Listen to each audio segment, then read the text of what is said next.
A young man sits behind the wheel of a stolen car. The engine will not start. He tries again. Nothing. Beside him, a teenage girl stares straight ahead, silent. Outside, a police car pulls up slowly. The officer steps out, one hand resting near his weapon. He has no idea what he is about to walk into. No idea that inside this car are the final 2 survivors of an 11-day killing spree that has already left 11 people dead across 2 states. The girl opens the door and runs toward the officer, screaming words that will later be argued over in a courtroom for months.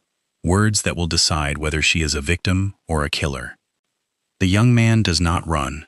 He watches. He waits. And in less than 1 minute, this quiet stretch of highway in Wyoming will become the final chapter of one of the most disturbing true crime cases in American history. But to understand how it ended here, we have to go back. Back to a small house in Lincoln, Nebraska. Back to a boy nobody thought was capable of this. Back to the beginning. November 24th, 1938, Lincoln, Nebraska. In a small, crowded house, a boy named Charles Starkweather is born, the 4th of 7 children. His father, Guy, is a carpenter when work is available. Rheumatoid arthritis keeps him from steady labor, and money is always short. His mother, Helen, works as a waitress, holding the family together on tips and exhaustion. This is not a house with room for softness. It is a house built on strain, and Charles grows up inside that strain from his very first memory.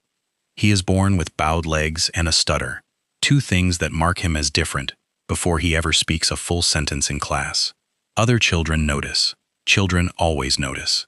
Charles later claims the teasing was relentless, that classmates mocked the way he walked and the way he talked, and that by kindergarten something inside him had already turned hard.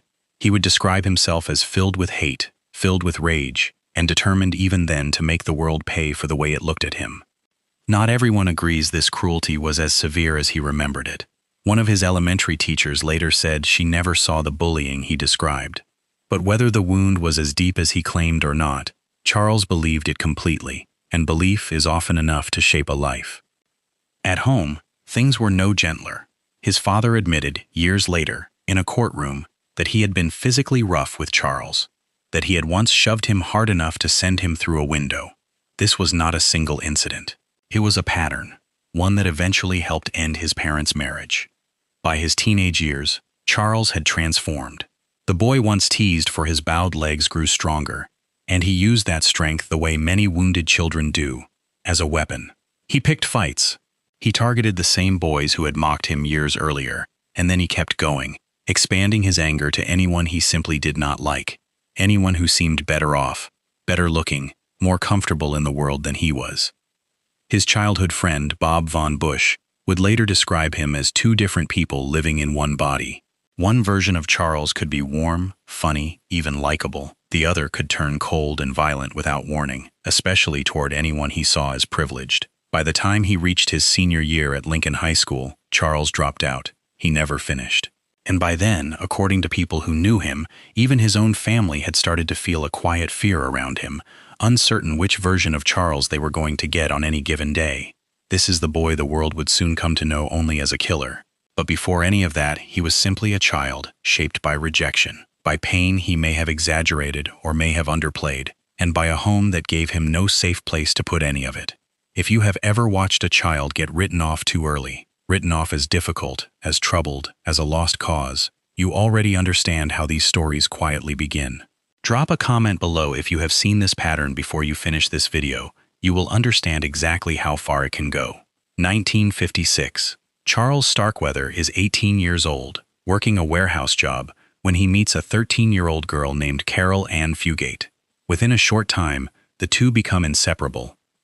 He takes the warehouse job specifically because it sits near her school, giving him a reason to see her every single day. He teaches her to drive.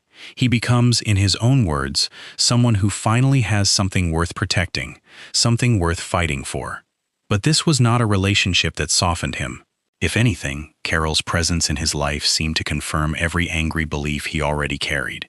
Instead of pulling him away from his resentment, she became, in his mind, a reason to act on it. He would later describe their bond as giving him something worth killing for, a phrase that should stop anyone in their tracks. Carol herself would spend the rest of her life insisting she was a hostage during everything that followed, held against her will, too afraid to run. The judge at trial rejected that claim.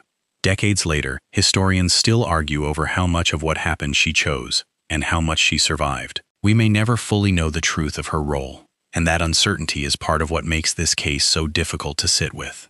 To understand what came next, you have to understand what was already living inside Charles Starkweather's head before a single person died.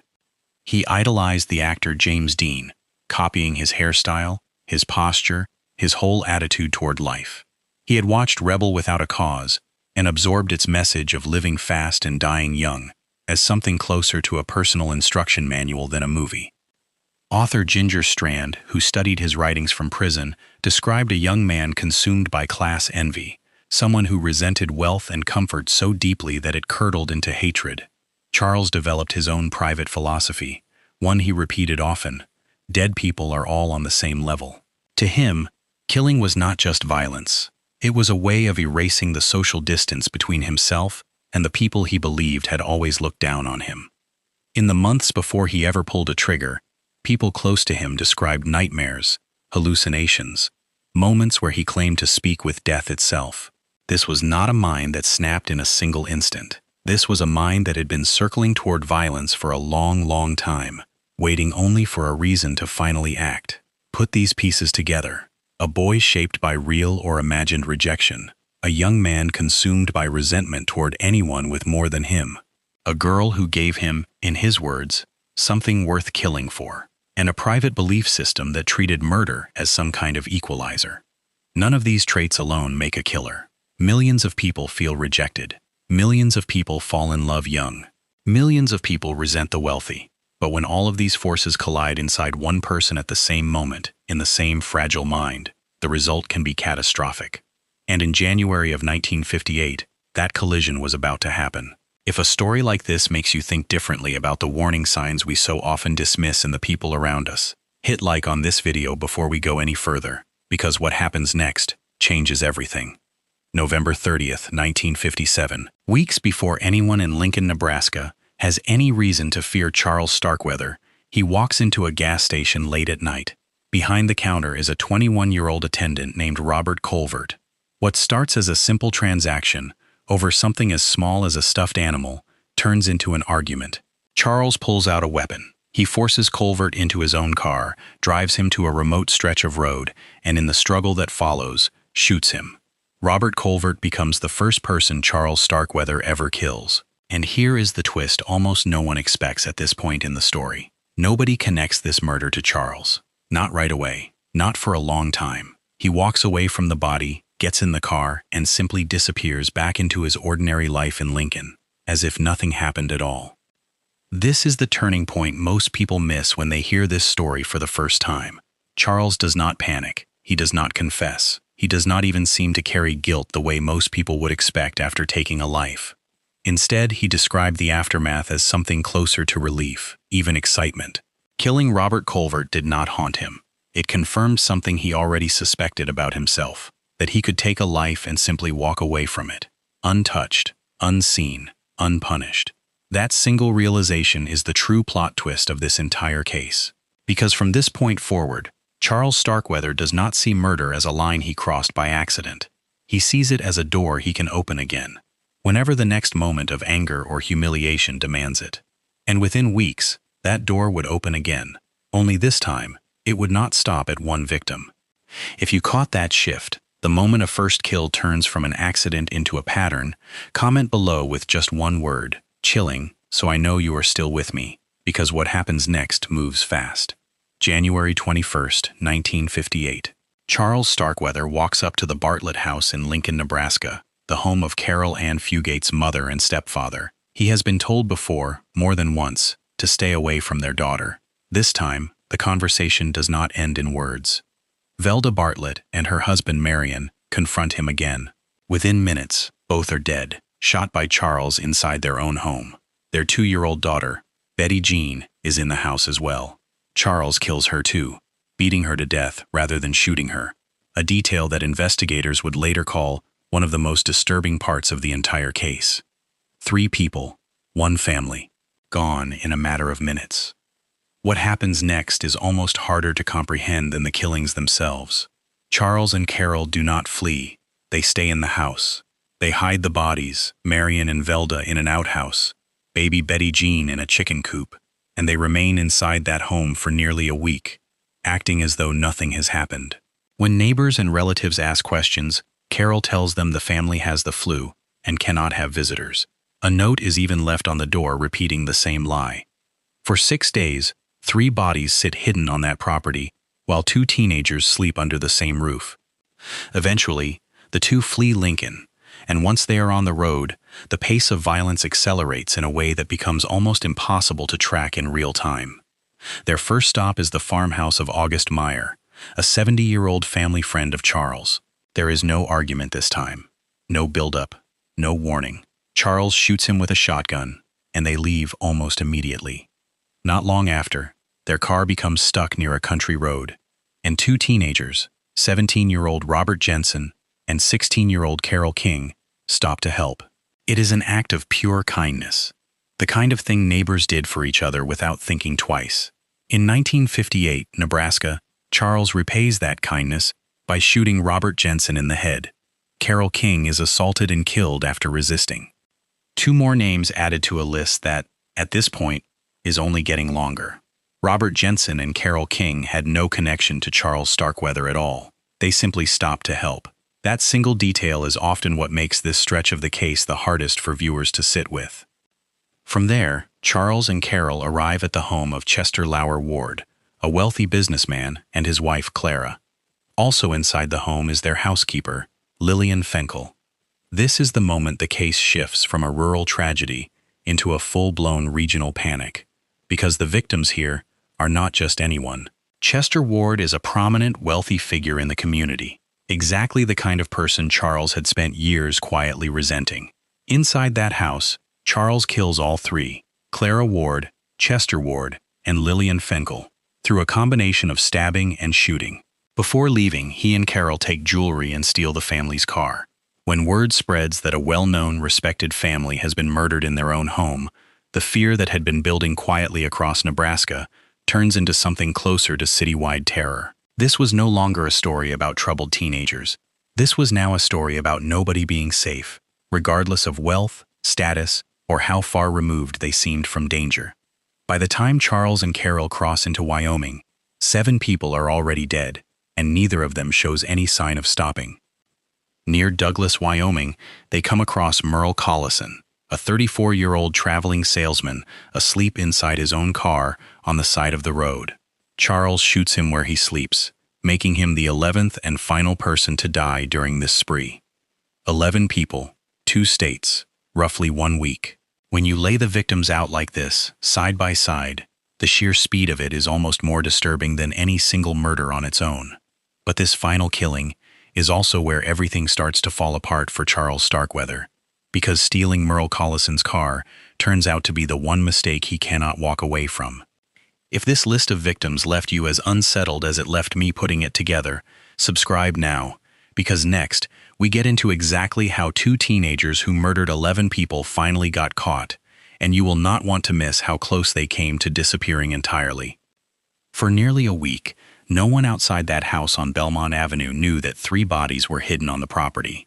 But eventually, Caril Ann Fugate's grandmother grew suspicious. Something about the silence, the flu excuse, the note on the door, did not sit right with her. She contacted police. Officers went out to check the house on January 27th. They walked through the rooms, looked around, and found nothing unusual. No bodies, no blood. Nothing that told them a family had been slaughtered inside those walls less than a week earlier. They left without knowing they had just stood feet away from a crime scene. It was not the police who finally uncovered the truth. It was Charles's own brother, Rodney, along with his friend Bob Von Bush, the same friend who once described Charles as 2 different people living in one body. Something about the situation gnawed at them enough that they decided to search the property themselves. What they found in that outhouse and that chicken coop changed everything within hours. By the time investigators confirmed what Rodney and Bob had discovered, Nebraska law enforcement understood they were not looking for a missing family. They were looking for 2 teenage killers, and one of them was still out there with a hostage, or a partner. Nobody yet knew which. News of the Ward family murders, a wealthy, well-known household wiped out inside their own home, pushed public fear past anything Nebraska had experienced in living memory. This was the height of 1950s anxiety over what newspapers called juvenile delinquency, and now that fear had a face and a name. Governor Victor Anderson made a decision few governors ever have to make. He mobilized the National Guard. Lincoln police conducted block-by-block searches through entire neighborhoods. Ordinary citizens formed their own armed search parties, unwilling to simply wait and hope law enforcement found Charles and Caril first. Doors that were normally left unlocked across small-town Nebraska were suddenly bolted shut. Families kept their children inside. For a brief, terrifying stretch, an entire state organized itself around the search for two teenagers who, only weeks earlier, no one had any reason to fear at all. Charles and Caril's escape finally unraveled, not because of careful police work, but because of a stalled car and one small, overlooked detail.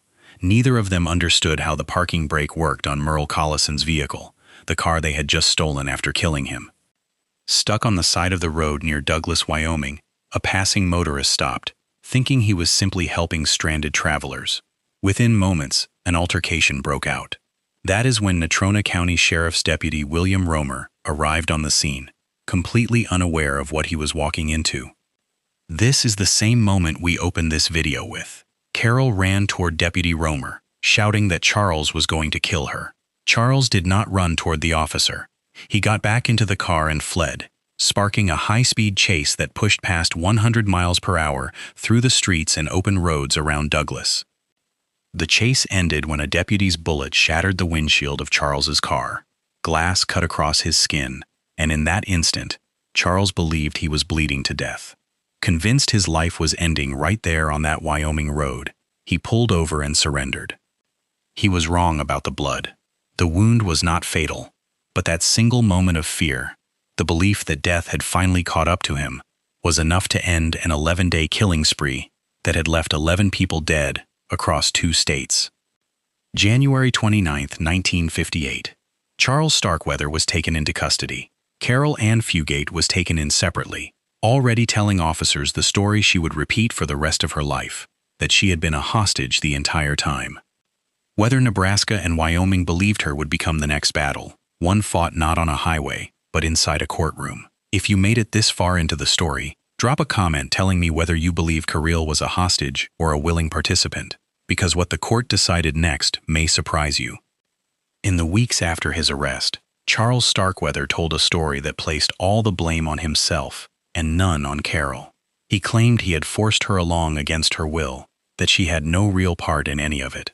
For a brief moment, that version of events seemed like it might hold. It did not hold for long. As the trial progressed, Charles changed his account more than once. Eventually, he testified that Caril had participated willingly, that she had not been a hostage at all. Nobody outside that car will ever know with certainty which version, if either, was the whole truth. Caril never changed her story. From the moment she ran toward Deputy Romer on that Wyoming road, through every court appearance that followed, she maintained that she had been held against her will, too afraid for her own life and the lives of her family to run. The presiding judge did not accept that defense, pointing to moments where she appeared to have had chances to escape or seek help and did not take them. Charles Starkweather stood trial specifically for the murder of Robert Jensen, one of the 2 teenagers who had simply stopped to help a stranded car. After 22 hours of deliberation, the jury reached its decision. On May 23, 1958, Charles was sentenced to death. Caril Ann Fugate was tried separately and convicted as an accomplice. On November 21st of that same year, she received a sentence of life in prison, a sentence that would keep her behind bars for close to 2 decades. 2 very different outcomes, for 2 people who left that farmhouse together and never fully agreed, even years later, on what had actually happened between them.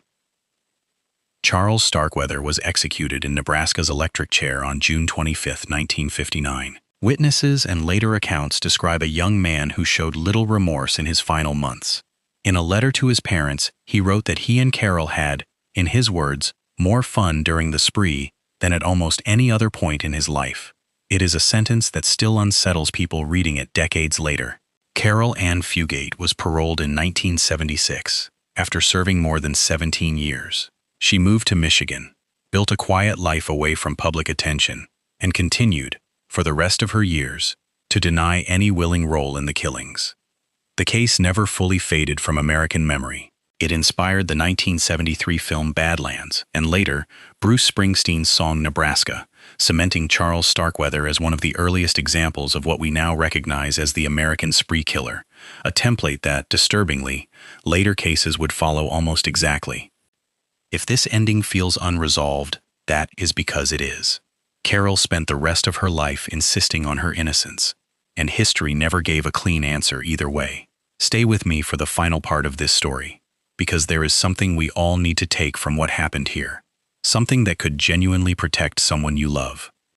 Every part of this story we just walked through, the bullying that may or may not have happened, the father who admitted to physical abuse, the friend who described two different people living in one body, the family who quietly grew afraid of their own son, these were not secrets buried after the fact. People around Charles Starkweather noticed pieces of this long before anyone died.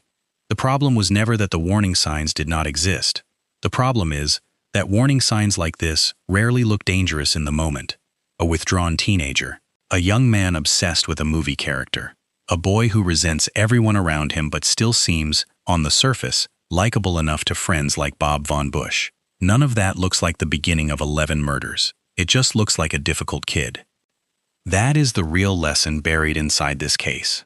Danger rarely announces itself clearly. It shows up in small patterns. Resentment that never gets addressed, isolation that never gets questioned, warning signs that get dismissed as a phase rather than treated as something worth real attention. If there is one thing worth carrying with you after hearing this story, it is this. Pay attention to the quiet ones, the resentful ones, the ones who seem to be carrying more anger than the moment calls for.